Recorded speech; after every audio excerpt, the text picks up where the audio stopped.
Okay, good morning po sa ating lahat at welcome sa ating daily break. Magandang umaga sa ating mga kapatiran dito sa Cebu, sa Panay, sa Luzon, sa Mindanao at sa buong kapatiran sa mga kapatiran na nasa ibang bansa. Magandang umaga po. Nasa Exodus chapter 13 na po tayo. Kaya Okay po, welcome sa daily break. Pagkat sinabi ng ating Elohim, ang tao ay hindi lamang sa tinapay na bubuhay, kundi sa bawat salitang nagmumula sa bibig ng Elohim. Amen. So, nandito na po tayo sa Levitico chapter 13. Sa verse 1, sinabi ni Abba Yahweh kina Moses at Aaron, kung ang balat ni numan ay mamamaga, magnanana o kaya'y magkaroon ng parang singaw at ang ito'y maging sakit sa balat na parang kitong, dapat siyang dalhin kay Aaron o sa mga anak niyang pare. Susuriin ito ng pare at kung makita niya nitong namuti ang balahibo sa balat at sa palagay nito'y tagos hanggang laman, ang taong iyon ay may sakit sa balat na parang kitong. Kung magkagayon, ipapahayag niya itong marumi. Ngunit kung balat lamang ang namuti at hindi pati balahibo, ihihiwalay siya ng 7 araw. Pagkatapos suriin siyang muli sa 7 araw. At kung sa tingin ng pare ay hindi lumalala ang sakit sa balat, 7 araw pa niya itong ihihiwalay.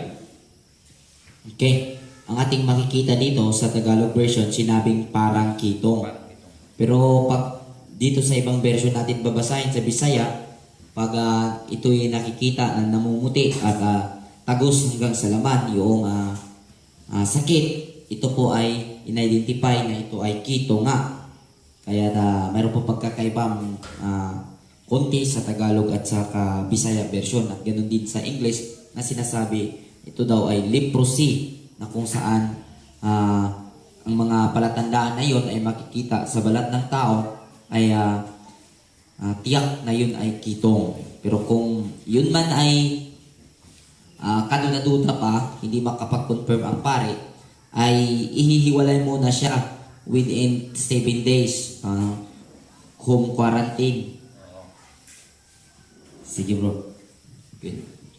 Sa verse 6, pagkaraan ng 7 araw, susuriin niyang muli ang may sakit. Kung nagbalik sa dati ang kulay sa kanyang balat at ang sakit sa balat ay hindi kumakalat sa ibang bahagi ng kanyang katawan, ipahahayag siyang malinis dahil isa lamang itong pamamaga. Lalabhan niya ang kanyang damit at siya'y magiging malinis na. Ngunit kung mamaga uli ang kanyang balat at kumalat ang sakit sa ibang bahagi ng katawan, muli siyang haharap sa pare, sisiyasatin siyang muli at kung ang pamamaga ay kumakalat nga, ipapahayag ng pare na may sakit ay marumi. May sakit sa balat na parang kitong ang taong iyon. Okay. Matapos yung 7 days na quarantine, kung hindi namamaga, yung pamamaga ay nawawala at hindi na nga lumalaki at hindi ito kumakalat sa balat, ito ay i-announce ng pare na ito nga ay pamamagalan at hindi siya marumi. Ngunit kung sa paglipas ng araw, ito ay namamaga ulit at namumuti, siya'y muling ihaharap sa pare. Tapos, idideklara ng pare, dahil sa makikita ng pare na yun ay lumalaki, idideklara ng pare na siya nga ay marumi at siya ay may sakit na kito. Kasi parang sinabi dyan, ngunit yun ay confirmation na siya ay may kitong at i-announce na siya ay marumi. At lumalabas dito sa ating pag-aaral na ang mga pari ay hindi lang masasabi nating naka-assign sa mga spiritual na bagay, kundi naging pa sila, parang mga doktor sa bayan ng Israel dahil doon sila dahil ang sakit na ito ay masasabi nating sa ating panahon ngayon ba, may scientific explanation na may ibang katangian ang sakit na ito. At sa panahon ng mga Israelita, tanging ang mga pari lamang ang makakasuri kung ito ay malinis o hindi. So sila ang nakakaalam. Okay, continue po tayo sa verse 9. Ang sinumang magkaroon ng sakit na ito ay dapat dalhin sa pari para masuri. Sisiyasatin ito at kung ang namamagang balat ay mamuti at magnaknak at ang balahibo nito ay mamuti rin, hindi na siya ihihiwalay sapagkat tiyak ang siya'y marumi. Kung kumalat ito sa buong katawan, sisiyasatin siya ng pari at kung naging maputing lahat ang balat niya, ipahahayag siyang malinis. Subalit sa sandaling magbalik ang dating kulay at ang balat ay muling magsusugat, ituturi siyang marumi. Sisiyasatin siya ng pari at kung gayon nga ang makita rito, ipahahayag nitong marumi ang taong iyon. Ang paglitaw ng mga sugat at tanda ng mga taong iyon ay may sakit sa balat na parang kitong at siya ay maituturing na marumi.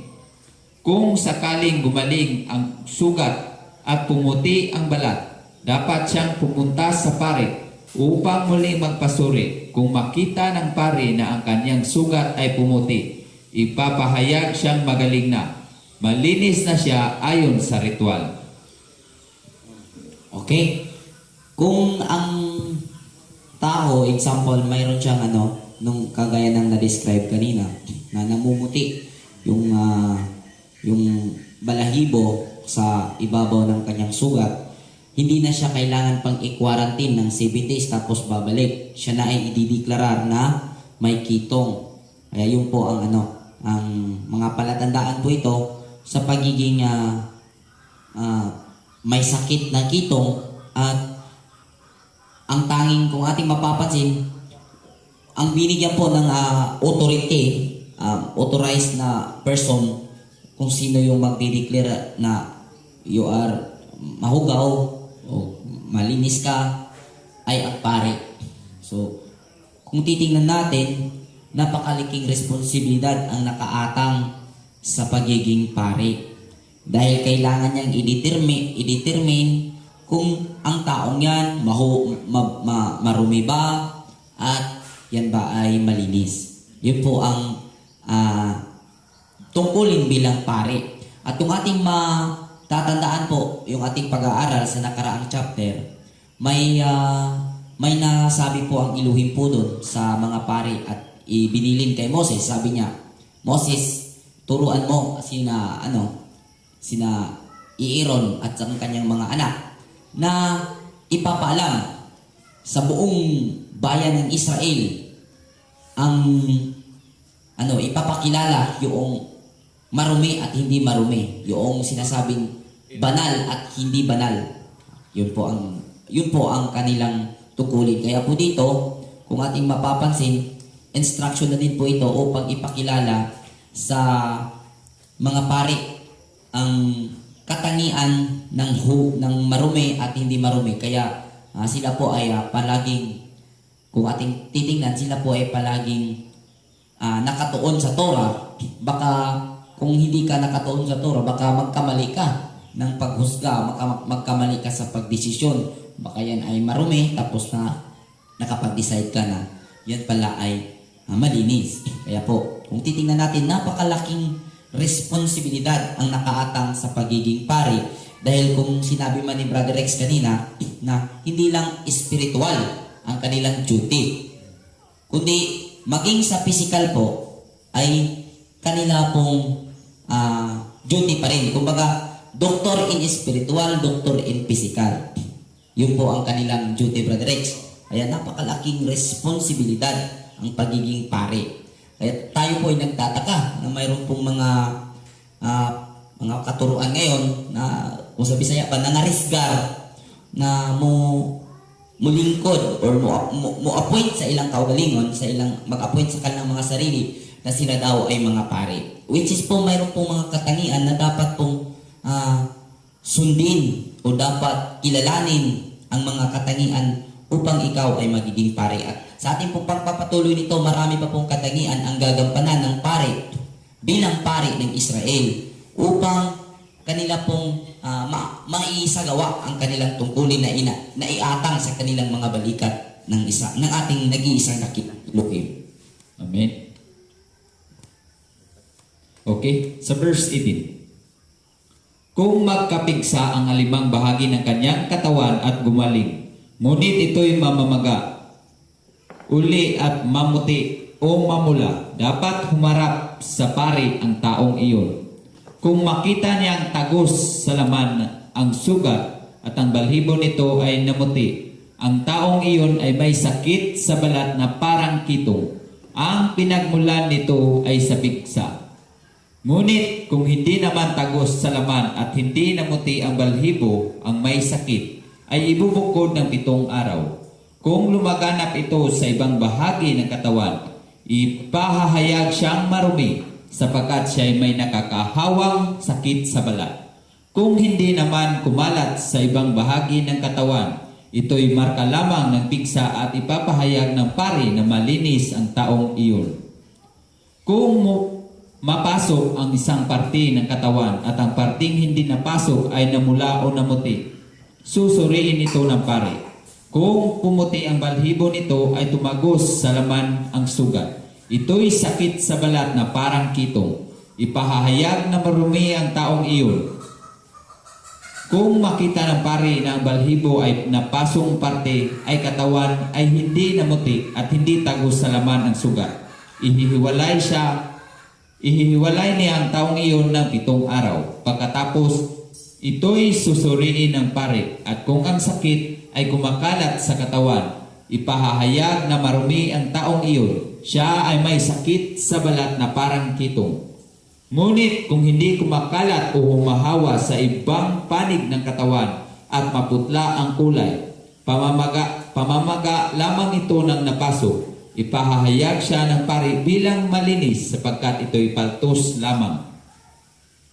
Kung ang isang lalaki o babae ay magkasugat sa ulo o sa baba, susuriin siya ng pari. Kung nangangati at tagos sa laman ang sugat at ang buhok ay numinipis at naninilinaw-linaw, ipapahayag siyang marumi. Siya ay may sakit sa balat na parang kitong. Ngunit kung ang nangangating sugat ay hindi naman umabot sa laman at hindi nanilaw ang buhok, ihihiwalay siya sa loob ng 7 araw. Pagkatapos, susuriin siya ng pari. Kung hindi ito kumakalat at di tagos o laman o sa laman o hindi naninilaw ang buhok, mag-aahit ang may sakit maliban sa palibot ng sugat. Ngunit 7 araw pa siyang ihihiwalay. Sa ika-7 araw, susuriin siyang muli ng pari. Kung ang sugat ay hindi kumalat sa ibang panig ng katawan, ipahahayag siya ng pari bilang malinis. Maglalaba siya ng kanyang damit at siya ay magiging malinis. Ngunit pagkatapos nitong makapaglinis at magkaroon muli ng sugat sa ibang panig ng katawan, susuriin siya ng pari. Kung kumalat ang sugat, ang taong iyon ay tuturing na marumi, kahit hindi naninilaw ang buhok sa may sakit, sa may sugat. Kung sa tingin ng pari ay hindi kumalat ang sugat at tinutubuan na ito ng itim na buhok, magaling na ang taong iyon at ituturing ng malinis. Kung ang sinumang babae o lalaki magkaroon ng mga batik sa puti sa kanyang balat, susuriin siya ng pari. Kung hindi masyadong maputi ang batik, an-an lamang iyon, siya'y ituturing na malinis. Okay, yung an-an sa Bisaya, up-up. Up-up. Kung ating titingnan po mga kapatid, yun po ang mga palatandaan, mga ibinigay para kilatisin ng pari ang kaniyang ang buong lipi ng Israel kung magkagayon may dadapuan ng sakit na ganon. At kung ating napapansin, yung ating lugar dito ba sa ating bayang Pilipinas ay mayroon pong mga tinatawag na may part po sa Palawan na tinatapunan po ng mga leprosy. ay hindi ko lang natandaan pero ano ko ba, hindi ko natandaan kung anong lugar yon. Pero alam ko na mayroong lugar dito sa atin na kung saan doon nilalagay ang mga may sakit na kitungin.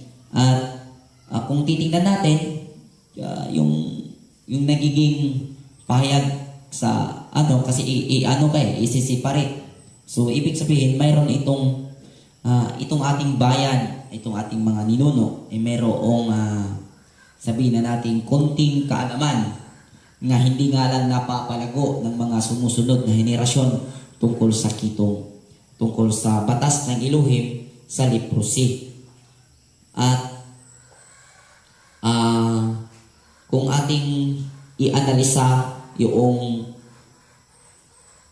mga palatandaan ay talagang inaano ba na kung may ganyan ka, dapat 7 days, sisiparit ka. So baga, itong 7 days ay palagi itong basihan upang tingnan ang pagiging malinis pa o marumi. Kasi ito yung period na kung saan mawawala na yung defilement, kagaya na lang ng mga namatayan. Iba yung pumapasok doon sa may patay at iba yung batas sa namatayan. Example, yung namatayan, Brother Rex, kasama mo sa bahay ba?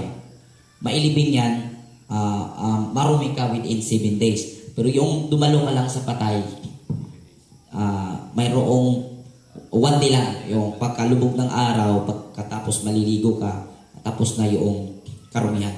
Ngunit ang ating pong lilinawin dito, para sa kaalaman ng lahat, kasi yung iba, ayaw nilang marumihan. Lilinawin ko lang po, yung pagiging marumi, hindi po yun kasalanan. Ang pagkaroon po ng karumihan ay hindi kasalanan. Ang paglabag po sa rules o sa guidelines ng pagiging marumi, ay yun po ay ang kasalanan. Example na lang, ikaw ay nadeklarang marumi, tapos humahawa ka sa mga banal na bagay na kung saan bawal ang mga marurumi doon, ay doon ka po nagkakasala. Pero kung sabihin mo na ayaw kasi marumi, hindi po yan kasalanan. Dahil nature po na tayo po ay marumihan. Ang ibinigay po kasi ang ganitong tuntunin sa Israel dahil ang mga banal na bagay po ay nasa kanilang kalagitnaan. Ang tinatawag na tulda ng tipanan ay yun po ay banal na lugar. At ang sino mang makakahipo po doon na mayroong karumihan ay mamamatay. At yun po ang pinapaiwasan. At sa pagkakalam ko sa aking analysisyon, kasi mayroon pong sa naraanan natin, mayroon pong sinasabing kasalanan na hindi alam tungkol sa defilement, yun po ay ang karumihan. Kung ikaw ay marumi tapos hindi mo alam at ikaw ay makakapasok doon sa loob ng tulda ng tipanan, hindi ka po mamamatay. Yun po ay analysisyon ko lang. Pero kung malalaman mo na ikaw ay nakakapasok doon at ikaw ay nasa period ng karumihan, ngunit doon mo lang nalalaman, doon mo naaalala, o sadyang nakakalimutan mo, ay ikaw ay makahandog tungkol sa iyong kasalanan sa karumihan. Ganun po yun. Pero kung talagang alam mo na marumi ka, tapos papasok ka doon at sinusubok mo ang kapangyarihan ng Elohim, ay tiyak na ikaw ay mamamatay. Ganun po yung analysisyon ko. Kaya po lumalabas ang rules tungkol po dito sa tungkol sa mga sakit sa balat. Dahil upang ma-aware ba yung lipi ng Israel na kung saan kailan sila pwede na papasok doon at ano ang kanilang guidelines para sila po ay makakapasok na maiiwasan po nila ang pagkakamatay. Kasi ang instruction po ng Elohim, Brother Rex, sa kanila, ituring ninyo ang mga banal na ituring ninyong banal na kabanal-banalan ang tulda ng tipanan. Kaya yun po ang kabilin-bilinan. Kaya ito po, inilabas ang rules upang mapanatili ang respeto at pagkatakot sa Elohim. Okay, continue tayo. Sa verse 40, kung nalalagas ang buhok ng isang tao, hindi siya ituturing na marumi kahit siya ay kalbo. Kung malugas ang buhok sa gawing noo, siya ay kalbo rin, ngunit ituturing na malinis. Ngunit kung may lumitaw na namula-mulang sugat sa kalbo niyang ulo o noo, ito'y maaaring sakit sa balat na parang kitong. Susuriin siya ng pare. Kung ang sugat na iyon ay tulad ng sakit sa balat na parang kitong na tumubo sa ibang bahagi ng katawan, ipapahayag ng pare na siya'y marumi dahil sa sakit sa balat na parang kitong na nasa kanyang ulo. Ang taong may sakit sa balat na parang kitong ay dapat magsuot ng sirang damit, huwag mag-aayos ng buhok, tatakpan ng kanyang nguso at laging sisigaw ng marumi ako, marumi ako. Hanggat siya'y may sugat, ituturing siyang marumi at sa labas ng kampo maninirahang mag-isa. Okay. Ayun po, ito na po yung rules. Matapos po naihayag dito ang mga guidelines at may tuturing kang kung ang sino man na kasama po nila noon na may masusumpungang ganoong sitwasyon ay maituturing na marumi, ay ibibigay na po yung tuntunin sa pagiging marumi. Magsuot ng damit na butas-butas, sabihin na nating luma, yun po ang palatandaan na ikaw ay marumi. Tapos nakatakip yung kamay. Pag siya po'y sisigaw, anitame. Ang ibig po sabihin ay ako ay marumi. Na yun po, siya mismo ang magpapaalam na siya ay marumi. Ganun po ang kanilang tuntunin. At wala pong lalapit. Sabihin na natin, hindi po siya makakahawa, hindi po siya makakakontaminate. Dahil po, siya na po mismo ang sisigaw, anitame. Pero, kung sino man ang lalapit, sabihin na natin kasama po doon sa community at hindi kilalanin yung pagiging karumihan niya, siya po ay marumihan, madidipile din siya. At kung i-analisa natin, kung lalapitan po ang ganun, ay siya po para sa akin, kung ako ay isang i-analisa ko po ang ganoong sitwasyon, kung ikaw man ay lalapit, tapos sumisigaw na yung tao na anitami, magkakasala ka po. Maliban na lang siguro kung kamag-anak mo na siya ang kumakalinga sa kamag-anak niya yun. Sabihin na natin kasi kung i-analisa natin, papatirahin po siya outside the camp. So, kung outside the camp, hindi po siya mabubuhay doon kung walang maghahatid sa kanya ng pagkain. So, maliban na lang sa mga kamag-anak na kumakalinga. Pero kung lalapit ang sino man hindi kamag-anak, para anong purpose? So, kung lumalapit ang hindi kamag-anak at wala namang ibang intensyon is, ang makikita nating purpose is rebellion. To, pinapakita ba, hindi nire-respeto yung tuntunin. Ganon po yun. So, ang talagang naipakita dito, yung kaayusan ba sa pamamaraan. Kasi, tinuruan yung marumi ng pag-amin niya sa sarili niya. Kasi sa atin ngayon, pag mayroong hanggat kayang itago. Ganun po ang kabaliktaran sa ating ngayon, ating pamumuhay. Iba po dati. Kasi po dati, pag marumi, siya na po mismo ang magsabi. Ngayon po, hindi po. Hanggang kayang itago talaga. Ganun po ngayon eh. Hindi aamin. Basic ibalabas ka yun, di mo. Ganun po ang naging kauligalian ngayon. At ang maibibigay nating example dito ay yung time of Prophet Elisha, yung may mga kitungin na nakatira sa labas ng kampo at sila pa yung ginamit ng Elohim upang ang lahat ng Israel ay magkaroon ng pagkain. Dahil sa time na yun ay sinakop sila ng Syria yata, kung hindi ako nagkamali. Syria po. So, yung mga kitungin na nasa labas ng kampo, sila pa ang ginamit ng Elohim upang pumunta sa kampo ng mga taga-Syria. Doon sila nasugpungan nila na wala ng tao doon at maraming pagkain. So sila ay namalita sa Israel na para yung pagpapala ng Elohim na wala na ang kanilang kaaway. So yung mga maduduming tao, yun pa ang ginamit ng Elohim. So ating makikita po doon na aral ay hindi ibig sabihin na nasa labas ka na ng kampo at ikaw ay wala ng pag-asa. As long sinunod mo yung rules, tuntunin, which is Torah yun. Kalooban yun ng Ama. pwedeng-pwede kang gamitin pagdaluyan ng pamamaraan ng Elohim upang itaguyod ang ano man ang plano ng Aba para sa ikabubuti. Kaya hindi ibig sabihin outside the camp ka na, ano ka na, kanang reject ka na. Outside the camp ka dahil sa Torah. Amen. At ang pagpunta mo ron ay ang pagsunod mo. So ibig sabihin, outside the camp ka pero sakop ka ng tuntunin. So ibig sabihin, sakop ka ng will, sakop ka ng grasya ng Aba kasi yung ano yung rules na iaano po doon ang kitungin is ano po yun? Torah ng Aba. So ito yun ang palatandaan na ano ka, sakop ka ba? So, yung pagpalabas nila sa kampo, resulta iyon sa pagsunod sa Torah. Yan. Resulta ng pagsunod. At ito po ay applicable noon dahil po Torah nga po yung umiikot na constitution. Pero sa ngayon po, hindi po natin mapipilit kung mayroong mga kitungin sa ating community. Baka po may makikita kayong kitungin tapos mapagsabihan ninyo, marumi ka.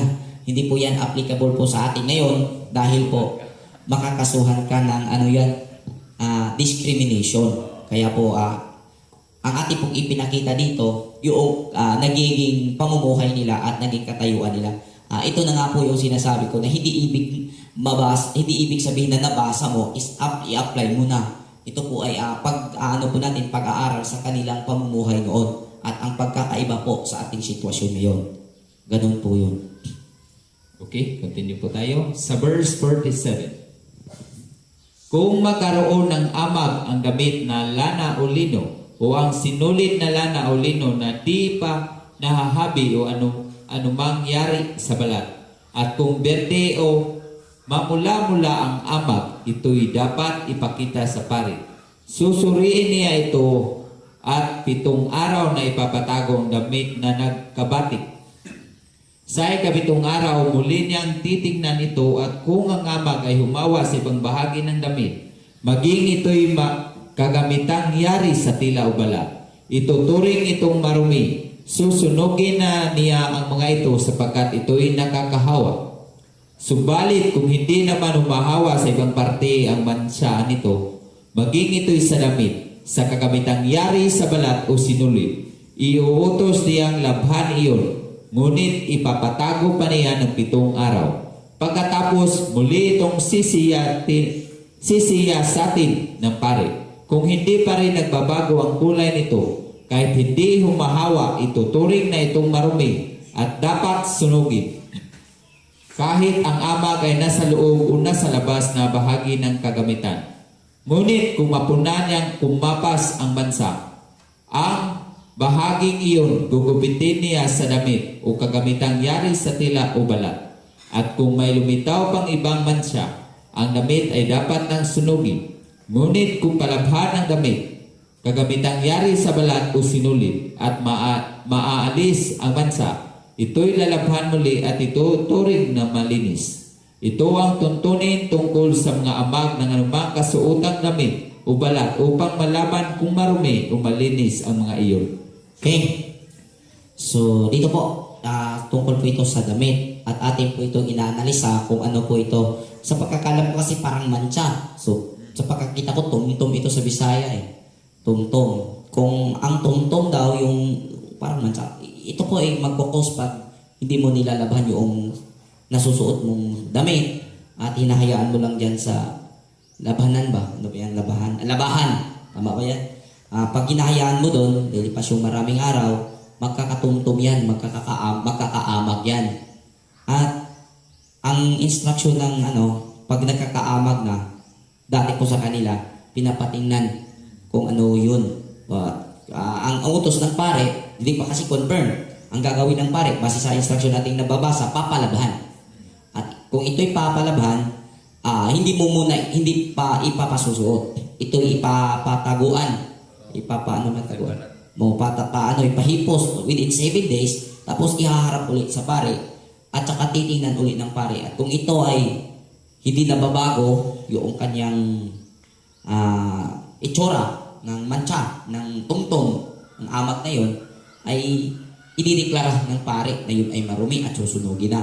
Ngunit kung yun ay nagbabago, ay papalabahan ulit tapos idideklara malinis na. Ganito po kasi kahalaga sa kanila dati ang damit eh. Kasi kung papapansin natin, hindi po kagaya sa ating generation ngayon na napakarami pong damit.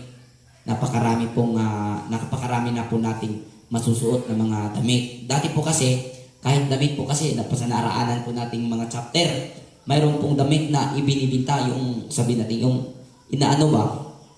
Naging, anong tawag doon? Pag nangungutang ka, nilalagay mo. Sinasanla. Parang sinasanla o ganon, parang guarantee na magbabayad ka. Kaya ganun po ang damit. Kaya ang sabi nga ng Elohim sa ating nagdaan ng mga chapter, pag yung isang mahirap nagsanla or ginagarantiyan niya yung kanyang damit para sa pagkain niya, tapos sasapit ang hapon at darating yung gabi, hindi mo maisasauli kahit hindi siya nakabayad, kung ikaw man yung nabigyan, ikaw man yung inutangan, kailangan mong ibalik kahit hindi siya nagbabayad. Dahil po maniningil ang Elohim kung sa gabi siya ay giniginaw. Maniningil ang Elohim at maaawa ang Elohim. Kasi ano po talaga yung damit sa kanila, napaka-precious. Kaya kung makikita natin dito, kahit yung bansa, pag harap uli, napalaban na yon. Pag nakaharap uli, nalaban na, ginugupit. Kung ano yung, saan yan yung amag, tinanggal. Sa atin, pag nabutasan na, ayaw naman natin. Pero dati po kasi precious eh. Ginugupitan, tapos itinitapon yung, yung tinanggal na amag. Tapos, tataguan ulit ang within 7 days. Ihaharap ulit sa pare. Kung hindi man lumipat ng ibang parte na nagkaamag, yun ay palalaban at ituturing na malinis. Ganun po. So, ganyan po ang mga kahalagahan. At sa ngayon, sa nakikita ko, mayroong mga pagkakataon na nagkaamag yung mga damit. Ngunit dahil po sa mga detergent na gamit po natin siguro, kaya po siguro ay naaalis po yung naaalis po yung amag. Dati po kasi kung titingnan po natin sa kanilang journey, wala pong detergent doon, walang Surf, walang Ariel, wala pong breeze doon. Kaya po, ganun po, mayroong tuntunin ang Elohim. Sa ngayon po, mayroong mga nagkaganyan pero naaalis yung mga amag dahil po sa mga detergent na nadiscovery ng karunungan ng tao sa paglago ng karunungan sa ating henerasyon. Ganun po ang nangyayari. At kung ating maaanalisa, lahat ng gawain ay ipinasa sa mga pare. At kung ating titingnan, hindi na dapat kasi spiritual lang dapat ang sa pare, no? Pero bakit pati yung ganun ay pinasa sa pare? Kasi po, kung ating ianalisa yung sulat ni Pablo, sabi ni Pablo, ang cause ng pagkakasala, yung yung sakit ba?